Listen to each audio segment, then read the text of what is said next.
protestantes es aquí en Salamanca y es en el año 1812. Ustedes saben que Napoleón había invadido España y un ejército inglés y español abanderado por el duque de Wellington llegan a una batalla que se da en Salamanca. Se llama la batalla de Arapiles. Y en esa batalla, después de esa batalla, algunos ingleses se quedan. Y esos ingleses que eran protestantes forman lo que hoy es nuestra iglesia. Y hoy van a conocer esa iglesia, ¿de acuerdo? Lo más importante es que en esta ciudad se conoce como la Oxford de España, por los saberes, pero también se conoce como la ciudad dorada. La ciudad dorada es por el color de la piedra. Esta piedra es una piedra arenisca, que sale de una cantera que se llama Villamayor. Y lo que ustedes están viendo ante ustedes es arena de playa. En Villamayor había una playa hace muchos años que acabó secándose y dio lugar a esta piedra, que por eso tiene este color, ¿vale? El color dorado. Salamanca es la ciudad dorada por este color. Entonces, los ingleses llegan aquí. Esta es la Plaza Mayor. Y como ven ustedes hay diferentes medallones, pero a nosotros nos importan 3 medallones.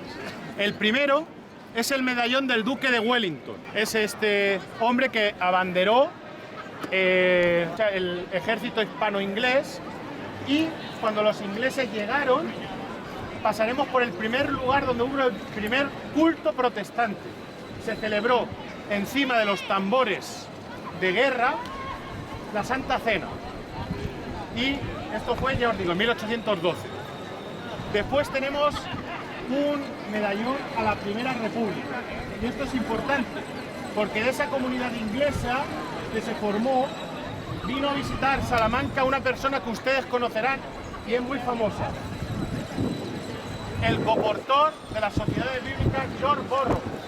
George Borrow vino a visitar a la comunidad protestante que había en Salamanca. Y es importante la Primera República porque el libro que escribió George Borrow sobre las misiones que hizo en España, que se llama La Biblia en España, fue traducido por Manuel Azaña, ¿de acuerdo?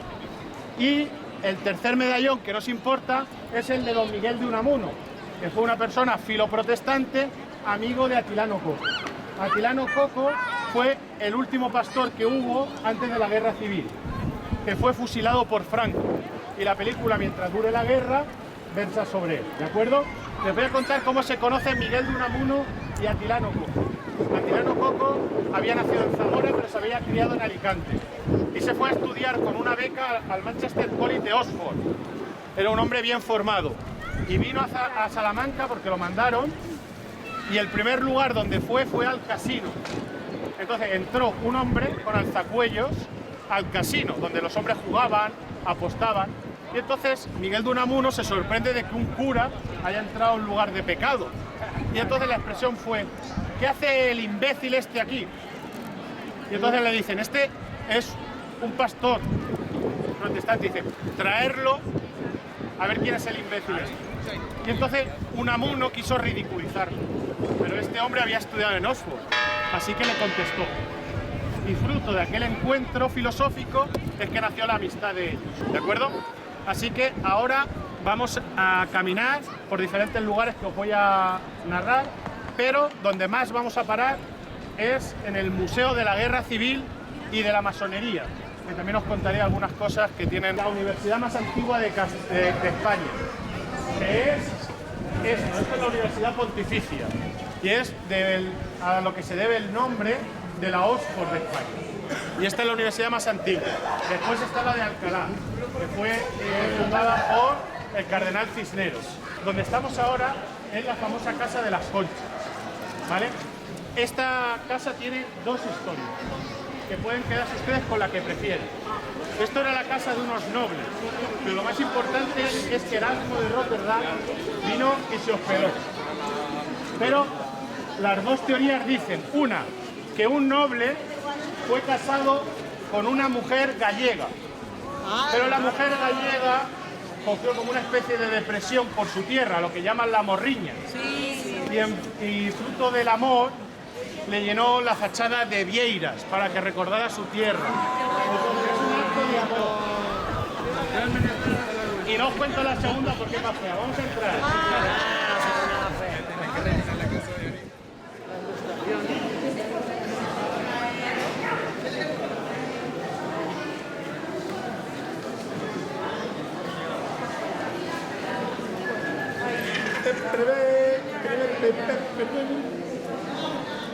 Poco común en las ciudades de España, porque la palabra catedral significa cátedra, que significa silla, es donde se sienta el obispo. Por lo tanto, siempre solo hay una silla para un obispo, pero en Salamanca hay dos, igual que en Zaragoza. Son los únicos lugares, ¿vale? Vamos a ahí. Por acá, por acá. Vamos a ver. Chicos, aquí. ¿Me oís todos? Yo sé dónde está la Venidos para acá. Vale. Venidos para acá los que sois de buena noticia. Veniros. Vale, lo más importante son dos eventos de este... Bueno, hay varios eventos. Ustedes han escuchado aquella famosa frase de que Fray Luis de León lo metieron 10 años preso por traducir al castellano el Cantar de los Cantares. Vale, pues estuvo 10 años preso, lo detuvieron aquí y después se lo llevaron y estuvo 10 años preso y volvió. Y entonces dijo, como les iba diciendo ayer, como si esos 10 años nunca hubieran pasado. Lo segundo es que aquí fue el famoso discurso de Miguel de Unamuno en el Paraninfo, que tomó las notas sobre la carta de la mujer de Atilano Coco, con aquella frase de venceréis, pero no convenceréis. Y lo tercero es que dice la leyenda que si ustedes quieren volver a Salamanca, tienen que encontrar la rana. La rana en esta fachada se encuentra fácilmente, ahora les voy a decir dónde está, pero lo más importante es que esa rana la mandó construir o tallar la reina Isabel la Católica, y fue por la muerte de un hijo que se enfermó de aquí porque aquí la prostitución en aquel momento era legal, llevaban lo que hoy se conoce como un botón charro, y uno de sus hijos falleció de una enfermedad de transmisión sexual. Entonces la calavera y la rana representan la lujuria. Entonces, ¿ven dónde descansa esta columna de la derecha? La primera repisa no, la segunda tampoco, la tercera hay 3 calaveras, la de la izquierda. Si ustedes se fijan, verán la rana.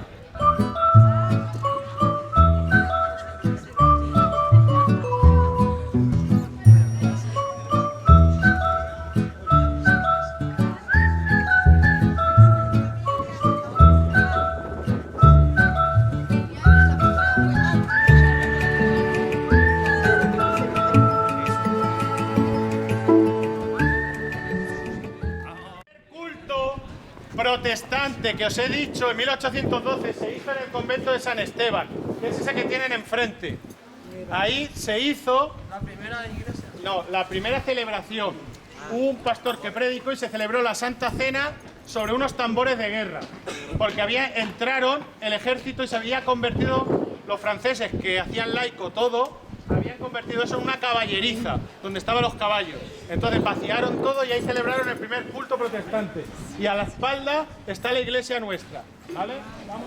Y vayan todos en dirección para allá, San Esteban.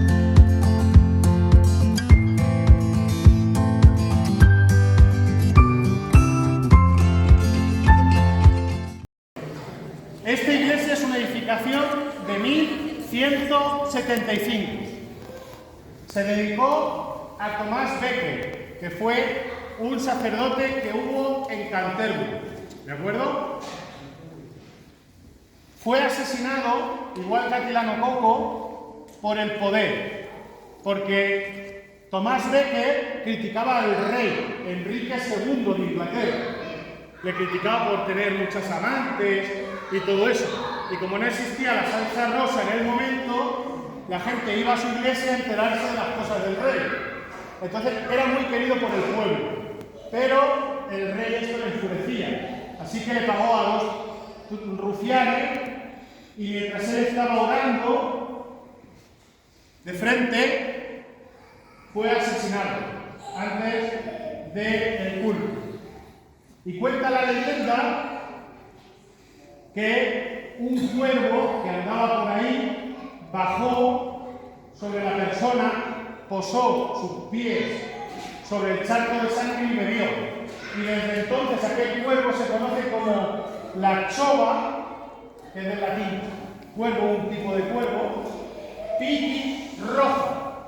Hay un tipo de cuervo en Inglaterra que parece que tenga sangre en el pico y en las patas.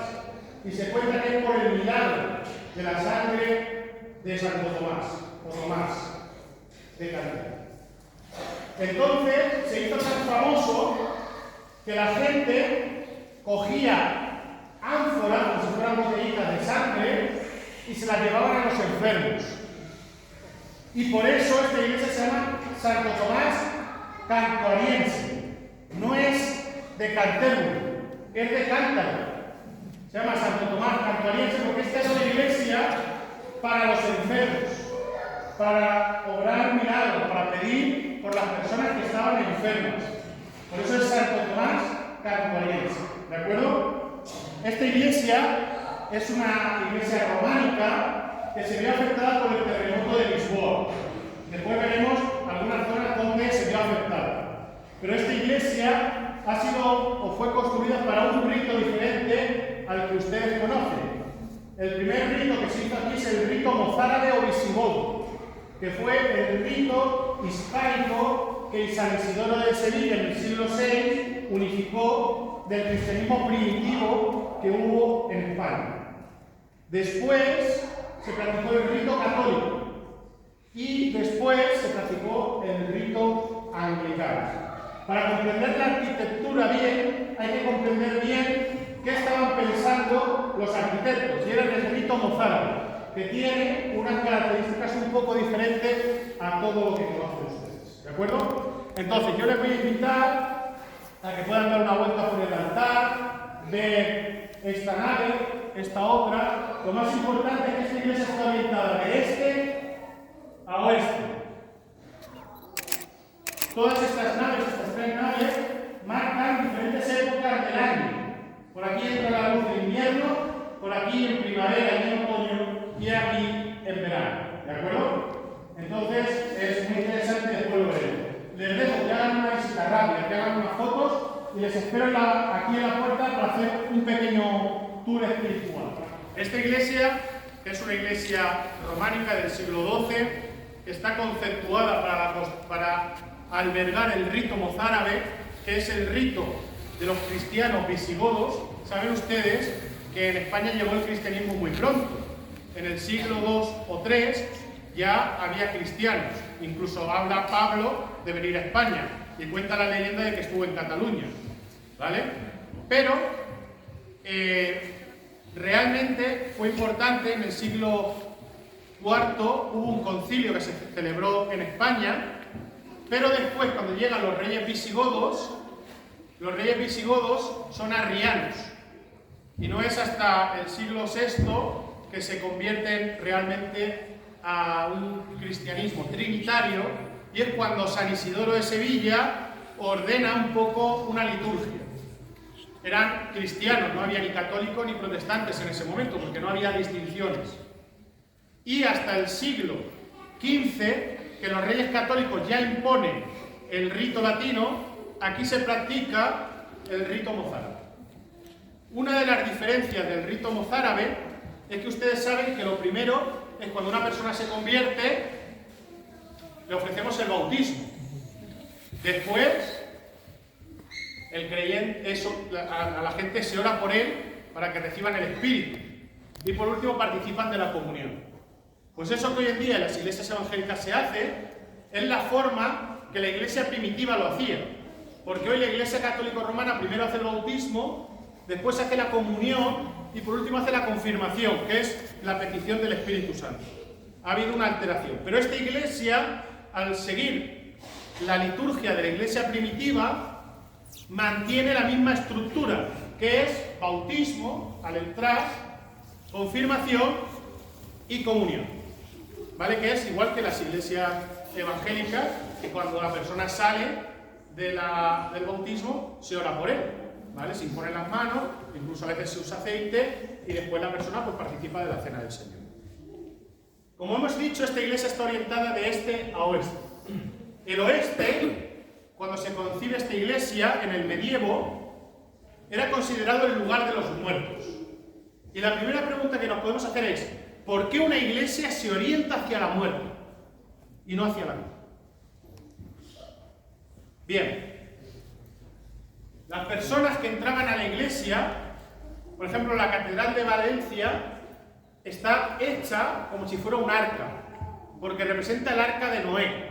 Saben ustedes que el arca de Noé tiene una interpretación también cristocéntrica posterior, en la que el Señor es nuestra salvación, ¿vale? Pues este lugar, que es un espacio sagrado para esa cultura medieval, para nosotros hoy en día lo más sagrado son las personas, no son los edificios. La iglesia somos nosotros. Pero en ese momento esto también era un espacio sagrado, que tenía que reflejar a Dios. Entonces, las personas que entraban a esta iglesia, lo que dejaban atrás era una vida de pecado, de muerte. Y lo primero que encontraban era la pila bautismal, el nuevo nacimiento. Por eso esta iglesia está orientada hacia la muerte, porque la persona dejaba atrás la vida de pecado para entrar en una nueva vida. Entonces, los bancos, esto es una cosa de la Reforma. Hoy en día pensamos en los bancos y pensamos en una iglesia y pensamos en banco.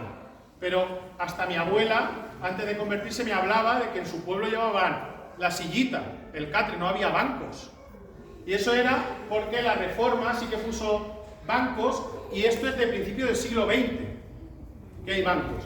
Pero esta iglesia estaba completamente vacía.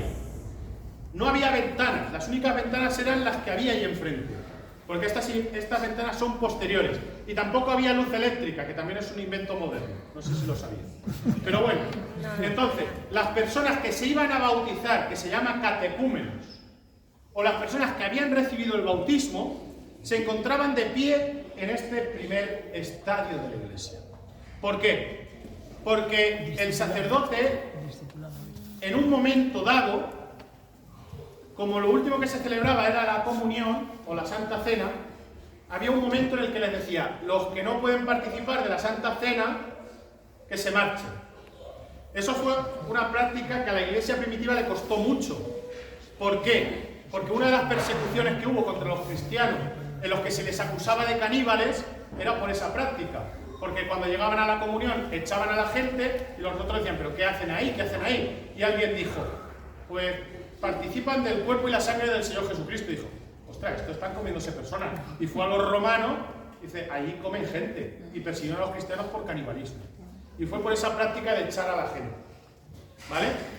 Entonces, la gente que se iba a bautizar, que estaba bautizado, estaba en este primer estadio. Porque se encontraba con una nueva vida. Dejaba atrás una vida vieja, al viejo hombre, para encontrarse en el nuevo hombre. Después encontramos esta puerta, que esta puerta es muy importante. Porque esta puerta, si eso es el este y eso es el oeste, esta puerta da al norte. Y el norte en el medievo era de donde venía el frío, de donde venía la oscuridad, pero también de donde venía el mal. Por lo tanto, la persona que se iba a confirmar, se confirmaba, la palabra confirmación significa confirmarse en el bien. Para confirmarte en el bien, ¿qué tienes que saber? Lo que es el mal. Por lo tanto, si esto representa la nueva vida o el nacimiento, una persona que se ve diferenciar el bien del mal, ¿qué es? Madurez. Entonces, aquí lo traía el sacerdote, le ponía un poquito de aceite, oraba para que el Espíritu Santo descendiera sobre él, y entonces, por medio de 3 golpes, mirando hacia el norte, decía, renuncio al pecado, renuncio al mundo y renuncio a Satanás. Y la pregunta era, ¿hacía algo el diablo por haber perdido esa alma del infierno? ¿Creen ustedes que respondía el diablo de alguna manera? Pues según la leyenda sí. Así que vamos para afuera y vamos a ver. Por el terremoto de Lisboa. Pero como hubo muchos edificios afectados, tuvieron que buscar una manera económica de arreglarlo. Y lo que se les ocurrió es ponerle grapas. Ahí ven ustedes las grapas antes que la grapadora. Si se van un poquito más para atrás lo verán mejor. Primero la torre. ¿Ven ustedes las grapas? Hay 7 grapas. ¿Vale? Pero llegamos a este lugar. Vengan, vengan, vengan, vamos, vamos, vamos. Vale, esta puerta es la puerta norte. Y lo más interesante de esta puerta es que ustedes seguramente cuando han ido por la carretera han visto esos carteles que dicen: si bebes, no conduzcas. ¿Los han visto ustedes alguna vez? Pues esos luminosos en la Edad Media se hacían también en las puertas, porque esta era la puerta del pecado, era la puerta norte. Y lo que encontramos aquí arriba son troncos de madera con los que se ha formado en el centro el qué, un tonel, un barril. ¿Y para qué sirve el tonel y el barril? Para guardar vino. El mensaje moral que estaba diciendo esta puerta es: si usted bebe mucho, No entra. pecará. Si bebes, no conduzcas. Bueno, hemos dicho que esta es la puerta norte. Entonces lo que dice la leyenda es que la persona adentro decía: renuncio al pecado, renuncio al mundo, renuncio a Satanás. Pero el diablo, que es un león rugiente o un dragón, como dice Apocalipsis, llegaba a las puertas norte y como no podía entrar al espacio sagrado, aquí se enfurecía y marcaba las puertas nortes. Y estos son las garras del diablo. Los niños no querían pasar por aquí en el medievo porque tenían miedo. Pero eso es la leyenda medieval. Hace 1 año y medio vinieron de la universidad a examinar estas marcas. Y lo que descubrieron, o lo que dijo alguien, es que ven ustedes aquí como una marca. Es porque anexo a esta iglesia había unos techos para hacer un mercadito. Y lo que nos cuenta es que aquí había un afilador de navajas o de cuchillos, entonces te afilaba los cuchillos. Pero vino otro licenciado y dijo que no podía ser, porque esto es piedra arenisca y los cuchillos se afilan con granito. Por lo tanto, hay 3 teorías. La primera, la que yo creo, marcas del diablo. Es mi negocio y tengo que defenderlo. El diablo. 2, cuchillos. O 3, postulen ustedes una tercera teoría, escriban un libro y serán famosos en Salamanca. Así que acérquense y lo ven. Santo Tomás, porque estaba la iglesia, pero como hemos dicho, anexo a la iglesia había un mercado donde la gente podía comprar y vender. Ese escudo es el escudo de la iglesia, ese que está partido por la mitad, ¿lo ven? Eso es porque marcaba dónde empezaba el colegio, ¿vale? Y crucen para allá, que les voy a decir una serie de cosas. También crucen y pónganse ahí. Aquí hay 2 cosas importantes. Esta estelada también está en el otro sitio y es donde termina la luz solar en verano. Pero lo importante es esta repisa, que ¿cuántas marcas tiene? 7. ¿Saben por qué? Porque todos los días el sacerdote ponía una bandera en el día de la semana en el que estábamos, para que la gente supiera cuándo era domingo y pudiera venir a la iglesia, que no había relojes, no había calendarios. Entonces, tienen unos agujeritos. Todos los días. ¿Qué? Lo cambiaban todos los días. No, y se trabajaba todos los días. Claro, pero para que el domingo supieran que tenían que venir a la iglesia, ¿de acuerdo? Dentro lo que tenemos es nacimiento, madurez y la última zona es la muerte, que tiene mucho que ver con la forma en la que se concebía la comunión. Nosotros creemos, o hoy se define la muerte como algo que pasa. ¿Por qué ha muerto esta persona? Porque se le ha parado el corazón, porque estaba enfermo, porque le ha pasado esto, porque le ha pasado lo otro. Pero teológicamente, quítese de que esto es la carretera. Teológicamente la muerte no es algo que pasa, sino que es un encuentro del creyente con el Señor. Por lo tanto, como ellos creían que el pan estaba Cristo, la persona se encontraba con Cristo y ese era un anticipo de lo que un día será real, nuestra propia muerte y ese encuentro con el Señor. Otro día les abriré la torre, verán más cosas, pero por hoy hemos acabado. El tiempo se ha acabado y el presupuesto también. Una cosa. Rubén nació con nosotros, es de buenas noticias en el corazón, porque se crió con Pablo en la iglesia nuestra de Buenas Noticias Almansa, ¿no? Entonces, él ahora, pues por las cosas del Señor, de sus caminos, él está aquí sirviendo. Si queréis, creo que hay un Facebook de la parroquia. Sí. ¿Parroquia cómo se llama? Anglicana de Salamanca. Parroquia Anglicana de Salamanca, por si queréis saludar.